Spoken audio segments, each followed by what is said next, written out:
plus sobre. Parce que nous préparons quelque chose de grand en novembre. Je n'ai pas voulu épuiser mes forces, gaspiller mes cartes. Parce que le 23 novembre prochain, la vague bleue du projet va envahir Gagnois.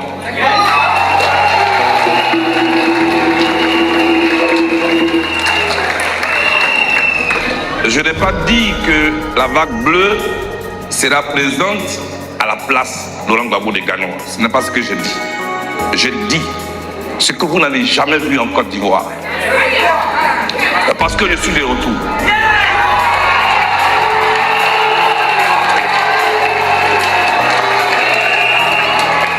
Ce que vous n'avez jamais vu en Côte d'Ivoire, je le répète, la vague bleue du projet va envahir Gagnois. C'est là la fête de la dignité. C'est pourquoi nous avons voulu cette cérémonie sobre. Nous, les Africains, nous disons que nous sommes fiers. Mais la question que je me pose souvent est la suivante. Écoutez Joël, Céline Mélanie, Madame Bézier, vous êtes fiers de quoi? Vous êtes fiers d'être dernier dans le monde? On ne peut pas être fier d'être dernier. Vous êtes fiers de quoi en tant qu'Africain quand vous avez perdu vos mœurs? Vous êtes fiers de quoi, vous Africains, quand vous êtes comme quelqu'un qui est tout le temps assisté, perd le temps à tendre la main des autres? On n'attend pas l'avenir, on façonne l'avenir. Vous êtes fiers de quoi?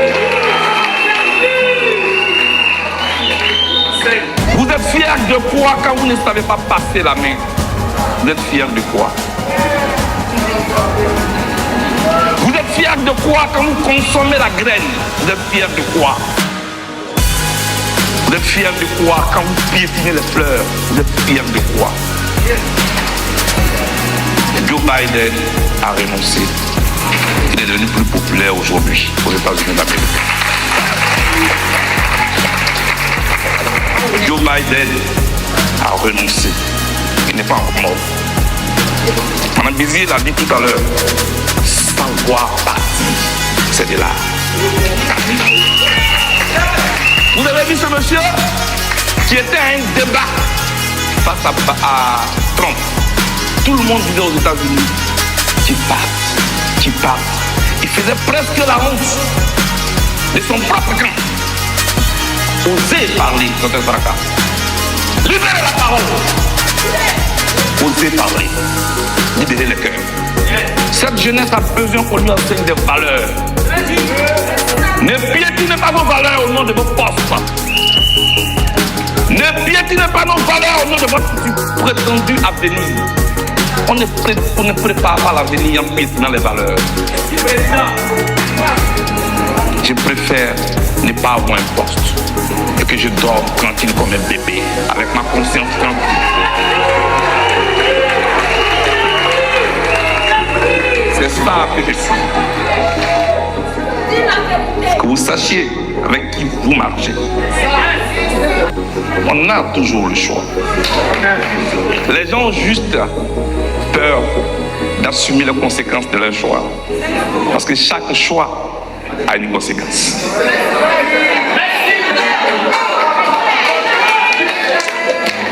J'ai fait le choix de suivre Laurent Gbagbo depuis que j'étais petit. Ça a eu une conséquence. C'est qu'on m'emprisonne à la CPI, qu'on m'emprisonne à la DST. Je l'ai assumé et je suis devant vous. J'ai assumé les conséquences de mon choix.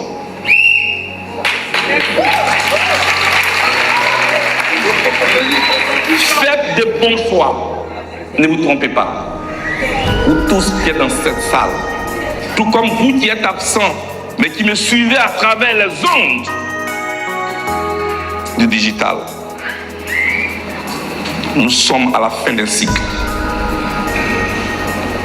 Nous sommes comme dans des gens d'embouchure politique. Là, à cet endroit, entre la mer et la lagune, là. Ne faites pas de mauvais choix. Si tu fais un mauvais choix là, tu compromets demain. Parce que de tes choix d'aujourd'hui dépend ta vie de demain. Je dis toujours aux gens que l'homme qui a marqué le dernier millénaire politique, il s'appelle comment? Il s'appelle Nelson Mandela. Excusez-moi de ne pas faire un discours classique. Je veux qu'on échange.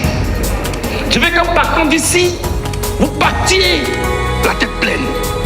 Je veux que vous puissiez faire la politique avec toutes ces lettres de noblesse. Pas les petites querelles de personnes. Je parle de Nelson Mandela. 27 années en prison. Il n'y a pas un homme politique sur cette terre qui a souffert plus que Nelson Mandela. C'est une icône. Quand Mandela sort de prison, il n'a pas emprisonné un seul leader de l'apartheid. Il n'aurait pas eu de Mandela, prix Nobel de paix, s'il n'y avait pas de Frédéric de Klerk. Il n'aurait pas eu de Frédéric de Klerk, prix Nobel de paix, s'il n'y avait pas eu de Mandela.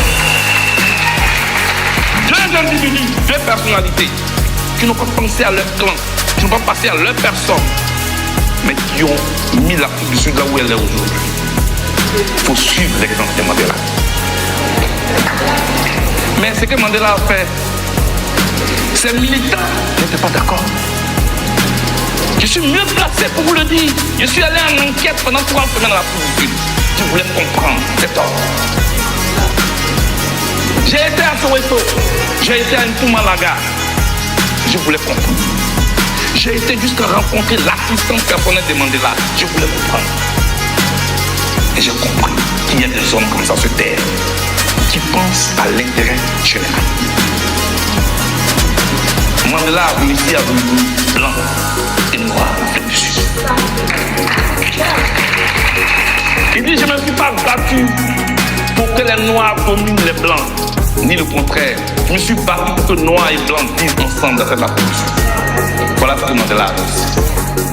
Mandela est parti de la tête de l'ANC.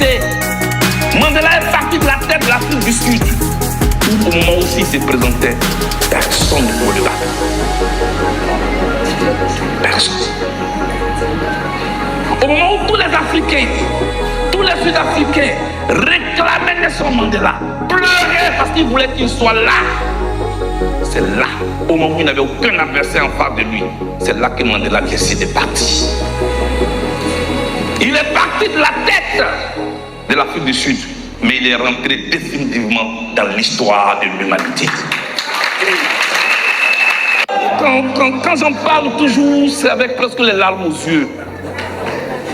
Je veux que mon pays ait des grands hommes. Je veux ça. Tu comprends? Je ne comprends pas. Lia, je ne comprends pas ce qui se passe. Qu'est-ce qui arrive à notre pays? Pourquoi à 52 ans, vous m'appelez toujours petit?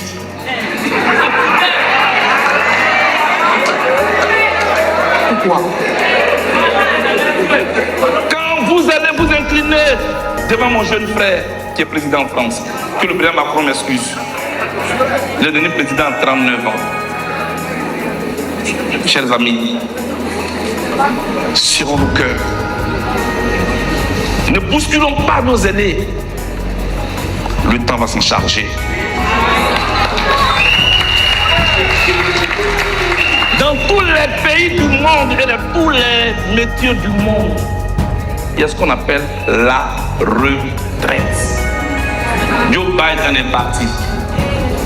Mais une semaine après, le même Biden qui était muet dans cette salle, dans la même salle, lors de la convention des démocrates, parce que Biden a renoncé quand il est revenu.